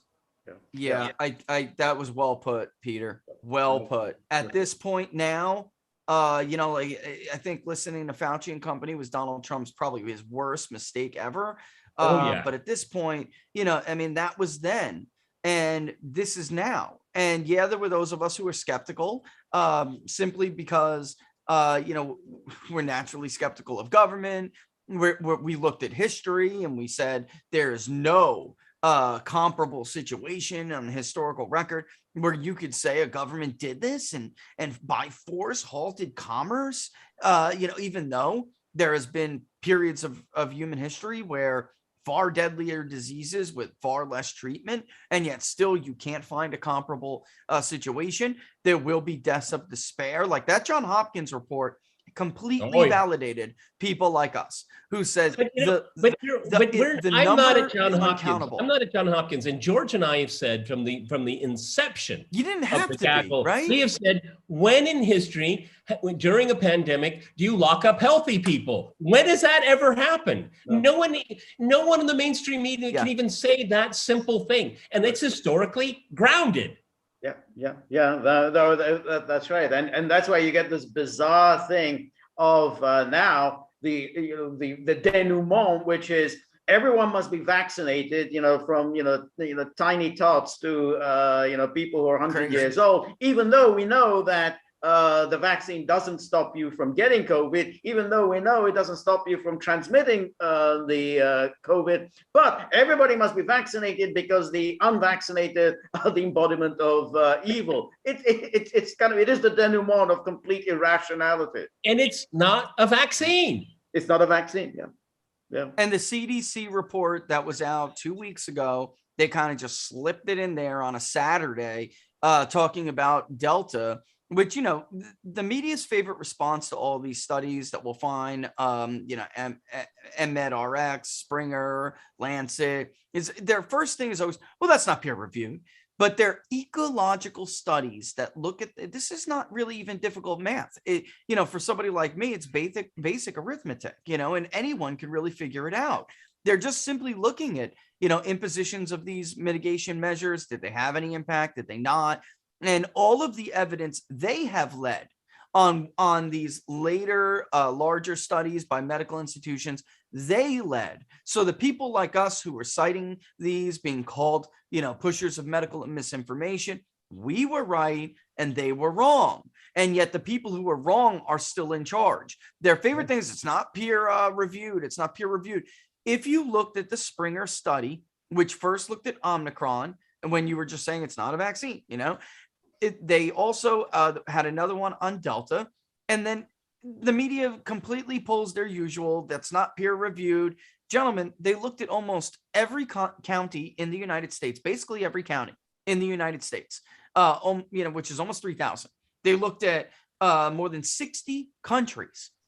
And then they found no discernible relationship between those who are, the higher percentage of vaccinated countries and whether or not their case infection rates did not rise. There was no discernible relationship. In fact, they found that they got the variants first, which is something that should be sending off alarm bells to everybody. And they threw that under the rug. And yet the CDC 2 weeks ago, starting with Delta, and I guarantee you, in a month or two, we'll get the same study with Omicron. They said Delta, when it came to Delta, starting with that variant, natural immunity was 6 times stronger than vaccine immunity. And oh my God, you could be removed from Twitter a year ago if you deigned, speaking of Clarence Thomas, you deigned to make that case for yourself, you'd be removed. Menstrual cycles, the list is so on. Does Dr. Naomi Wolf get her Twitter account back now that is clearly being borne out by the science? No, she will not. Right? Will Dr. Malone get his Twitter account back now that the vaccine was 6 times weaker, which is the entire point he was making, that these variants are starting to escape vaccine immunity. That is the only point he was making. In what world did we end up on the side of Naomi Wolf? I mean, I'm just, I'm bewildered. She's on War Room. You know what? The words peer review have been mentioned a few times. That's it. Peer review. The problem with that is that who are the peers? There are people that don't know what they're talking about. There are the same people who are wrong. Those are their peers. Right. Okay. Right. So that's exactly right. That is the group where they find out what their peers think. Okay. I mean, it's unconscionable what has been done to so many people, so many families. I mean, the John Hopkins report, the number of people, a percentage of people that expired because they couldn't get their cancer treatment. I mean, that means people need to be held accountable. And I mean, livelihood and jail. Yeah, freedom, liberty, right? Because Peter, we were just dealing with this with the Department of Transportation in Florida and North Carolina. And they're not the only ones, but it's just two states we're very familiar with and have a lot of people that we know. So it's easy for us to get the information. And traffic deaths, not ironically, not so much in 2020. In 2021, really skyrocketed. And both states are attributing it to, guess what? Mental stress related to the pandemic that led people to do more drugs and alcohol. And of course, you have more drugs and alcohol, you have more traffic related deaths. And that's what the Hopkins studies is suggested people really start to think about. It is almost uncountable. There's no way to calculate the impact, the number of deaths that they have caused because of this. And not just death, but ruined lives. In Florida, the hotline for domestic abuse, when we first entered the lockdown, it crashed because, you couldn't, people who normally, try to leave their situations or get away from an abusive situation were forced into confined spaces with people who abuse them. I mean, it's just so, it's almost, again, and now by the way, opiate addiction again is on the rise in many of these states. So opiate use, which will of course lead to addiction. I'm making that assumption, but come on, opiates, the longer you use them, the more addicted you'll become. And what about the damage done to children? Immeasurable. I mean, when are we going to find that out? We're going to have to wait a few years to see just exactly what happened. But I mean, again, it's just unconscionable. The most vulnerable children, the most vulnerable among us, and the way I see it is just abuse. And there's still these fanatics out there that want to continue it. It's just unfathomable for me. Right. No, it was the left. Oh, go ahead, George. No, no, it's that unfortunately, Peter and I have to go somewhere. We have another thing to do, and so we kind of have to, go ahead. Bring this to an end. So, but we're going to meet again next Monday. So you'll be on mine. Yeah, exactly. You'll be hosting. But before we go, there's just a couple of comments. I want to read out. There's Ryan McDonald. It's the racial revenge. I think he's talking about the Biden and the Supreme Court. The Supreme Court is the racial revenge like Marxism of South Africa, and the rural family cultural revenge like Maoism in China. That's the equivalent of critical race theory in America. So I think it's that. Yes. Yeah, that's the point I'm trying to. These are there when you look at their academic heroes, when you look at their philosophical heroes of the 20th century, Tom Narn and all of them, who really supplied them with this like retribution worldview. That was put into practice in many other countries. We just never experienced it. And what I'm telling you is that is the school of thought, that they are coming from. And it will be here. There's nothing to stop them if they are put into positions like that. Okay. And by the way, there are many already who are in the position to do so, which is why we are starting to see this now. And that's what I'm trying to warn everybody about. Again, it really doesn't have anything to do with race. It has to do with worldview. I'm simply saying that the only person who would accept that nomination because knowing full well that it is because of their race, and their gender or whatever, is somebody who subscribes to the retribution worldview. So they'll say, you're damn right, I have been wronged, and people before me have been wronged. So now I have this historical opportunity to right this wrong. And what they mean by that is not equality. That is not the overrepresentation and retribution. That's what they mean. I agree. And there's another comment. This is from Jonathan, who says, Tom Cotton, going back to our conversation with Tom Cotton, no different on foreign policy from Adam Kinzinger, Mitch McConnell. He wants a war with Russia in Ukraine. I think that's right. He was Bill Kristol's disciple. I think that's, I think there is a Bill Kristol connection with Tom Cotton. I would not put him in there with Dan Crenshaw and Adam Kinzinger. I wouldn't. I mean, if they had their way, they'd have ground wars. Tom Cotton wouldn't support he would not support a ground war. He'd support combat advisors and airstrikes. Maybe, I don't know though. Yeah, but Richard, isn't that a distinction without a difference, really? Yeah, well, this is the polling. People were more supportive of combat advisors, and because of what I did in the Army, I know what that means. but the average American doesn't really understand. When they say combat advisors, they mean like what just happened here in North Carolina. They mean an ODA is leaving Fort Bragg, a several detachment of ODAs. Those are still boots on the ground, ladies and gentlemen. I mean, they're just Green Berets. They're not there advising them like But Richard, a I consultant. think someone like Tom Cotton, he just likes having a tongue bath at Fox. That's what I think. That's why he does it. Okay, he likes. Right. And there's Well, another look, I mean, comment.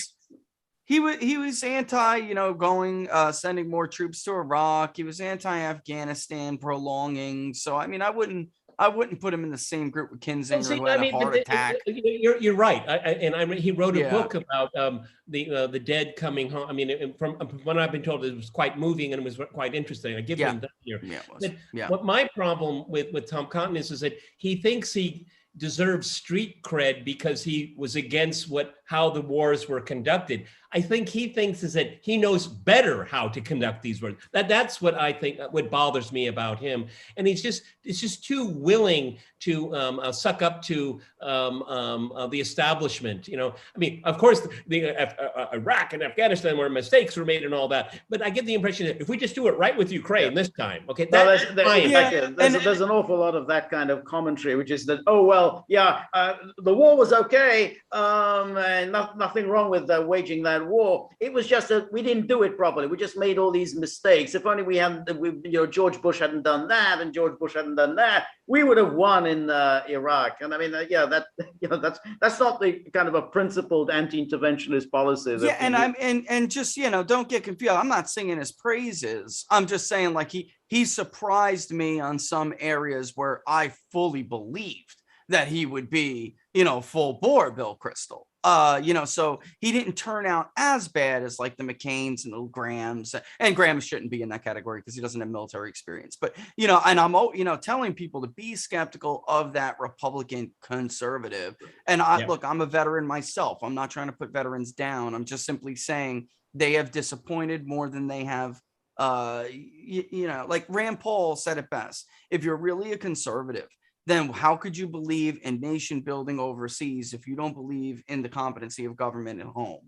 And that's really it. So I'm always skeptical of those veterans. I just don't put Tom Cotton in the same group with like Bill, that they haven't met a war they didn't like. At least Tom Cotton is a little bit, not a little bit. I'd say he's more cautious than those others. Right. For sure. Anyway, he has the, worker first mentality kind of thing. Again, there's just one more comment, which is from David March. Friend of mine was part of the Canadian BG in Latvia. I'm not sure what a BG is. His orders in case of a Russian attack were to run and hide in the woods. Yeah. Guys, that's another thing. People think about NATO, and if you've never served alongside NATO, maybe you guys, they're in many cases no better than UN observers. Yeah. And if you're an American soldier, you will look, guys, I'll just say it. In Afghanistan, the NATO troops and the United Nations will tell you to turn a blind eye to so-called allies who do horrible things to their people. Richard, like a colonel who molests a young boy. Yeah. I mean, it's disgusting. I know many veterans and in every single branch of every branch of the service, and NATO is just an inside joke. Okay. Useless. Wait, we're going on maneuvers with NATO country. Right.